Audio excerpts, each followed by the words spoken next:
Welcome to the Afrocentric Woman, where our mission is to inspire Black women to heal core wounds and embrace a luxurious and abundant lifestyle.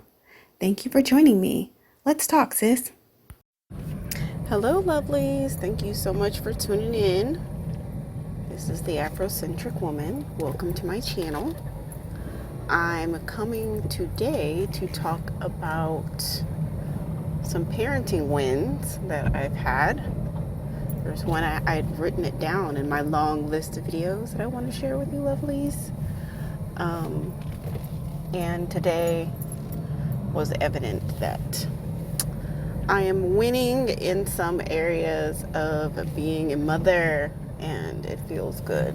It feels good because I know that I'm really breaking cycles of dysfunction that were passed down to me, not passing them down to my little one.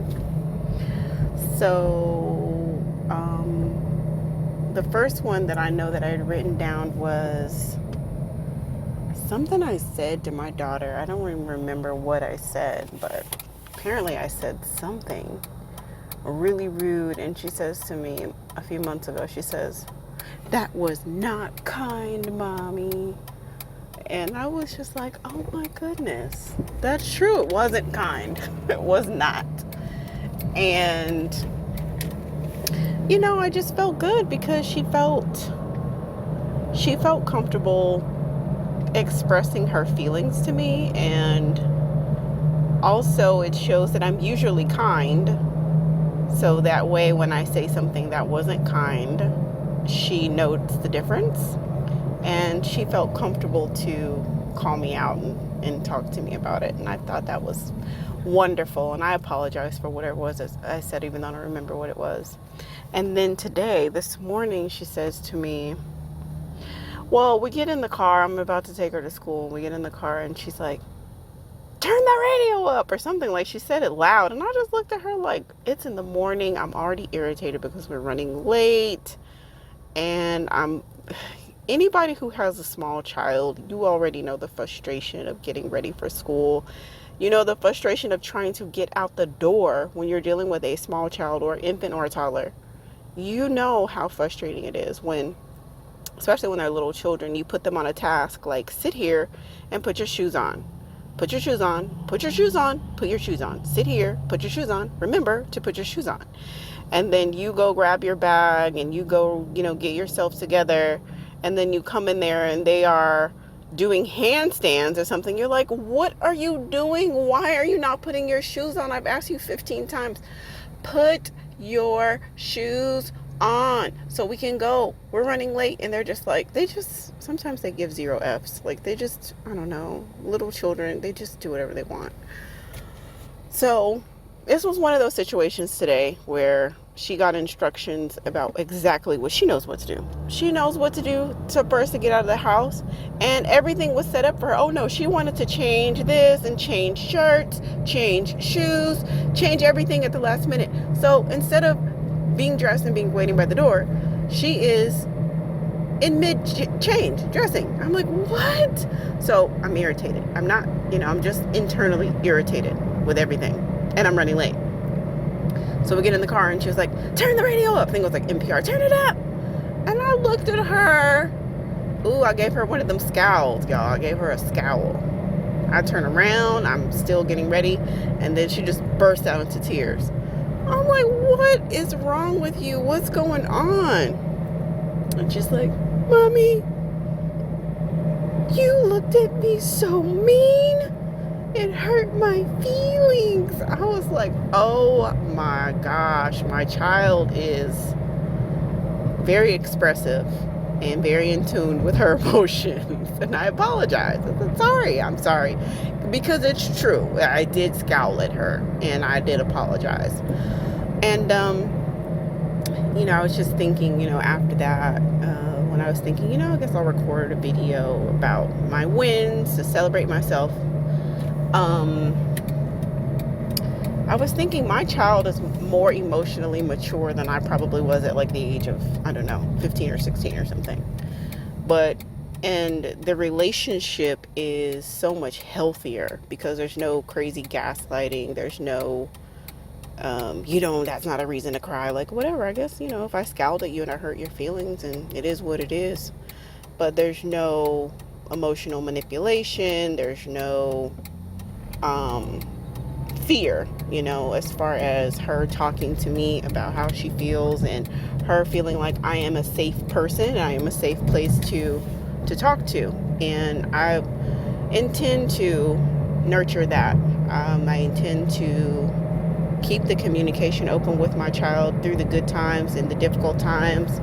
I know that teenage years will be challenging, but I welcome that challenge. I know adolescence, I know puberty are all going to be different stages of my motherhood, and I do welcome them. I believe that we have what it takes.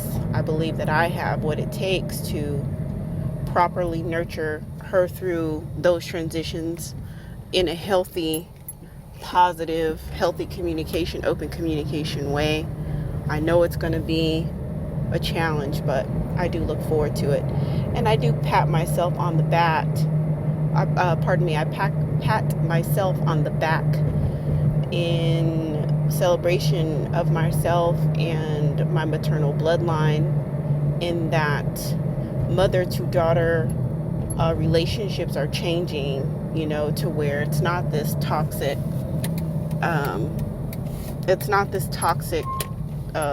relationship that so many mother-daughter dynamics have in my family, including like myself with my own mother. And I do believe that is very much so rooted in self-care, and it's rooted in trauma work. It's rooted in self-work. It's rooted in learning about what children need and giving them that. Inner child work, mental health work, all of that. It's all been for the benefit of this relationship and the benefit of me being able to be a good parent and a loving, nurturing mother. And having self-control is also very important, and having patience, because little children they're such innocent little sponges that soak up so much. And one thing that stood out to me, I think I may have lost my train of thought. One thing that's very important to me with parenting is to treat my child and any other future children, all children, with respect and autonomy. To never drag my child around like a rag doll, to never slap my child or roughhouse my child, mishandle my child, handle her like any type of way. My goal with our relationship and interactions is to get her to adulthood in one piece, to get her to adulthood as a whole human, with all the tools that she'll need to succeed in life. It's my desire for her to enter into healthy relationships. It is my desire for her to recognize what is healthy and what is not healthy, to know what is kind and what is mean. On a side note, I do think it's a bit confusing for children to, be beat and be beaten in the name of love.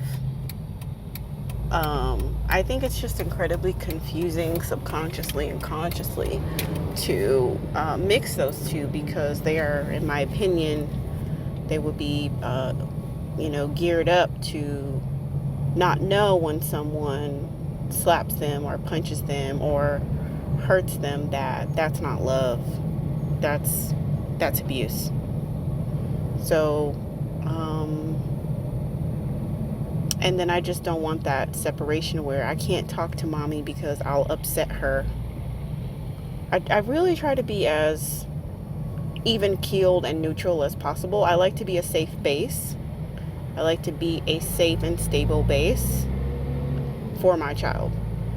So children go through a range of emotions. They go through a range of, yeah, emotional states, tantrums and crying spells and anger and frustration and all kinds of stuff, but I don't get drawn into that. I just don't, and I allow all of that to just be.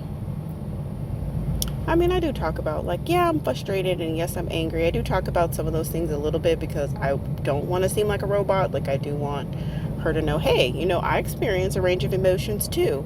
But the thing about children is that they take on responsibility even though you don't want them to, about your feelings. Like, did that make you angry? I want to make you happy.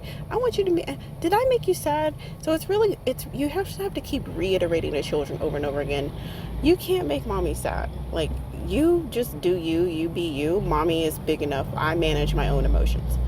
Mommy's sad is because of something that doesn't have anything to do with you. You're not responsible for how mommy feels. You're responsible for how you feel. I'm responsible for how I feel, and I'm responsible for how you feel until you'll be old enough to do it by yourself. So that's kind of my approach about things. Just constantly reiterating to her over and over and over again that you're not responsible for my feelings or anybody else's feelings. You're responsible for your own. Allow people to have their own experiences and have their own feelings, while you can just observe what's going on inside of you. But that doesn't mean you have to necessarily do anything because someone is feeling something. They're free to feel however way they feel. So anyway, that's what I wanted to share. I thank you for tuning in. Let me know, how are you winning? Are you a mother? And what wins have you experienced lately? And do you have children that you're close to, like a niece or nephew or something like that? How are you winning in the area of healthy relating with children? I look forward to reading your comments below. Peace. Thank you so much for sharing your time and attention with the Afrocentric Woman. Special gratitude to our subscribers. If you'd like to stay connected with this channel and you haven't subscribed yet, please do so by hitting the subscribe button and the notification bell. If you like this content, please hit the like button. If you have any comments or thoughts about the content shared, please drop down into the comment section and let us know. Remember, you are worthy, you are enough, you are unique, and you are lovable. And I appreciate you.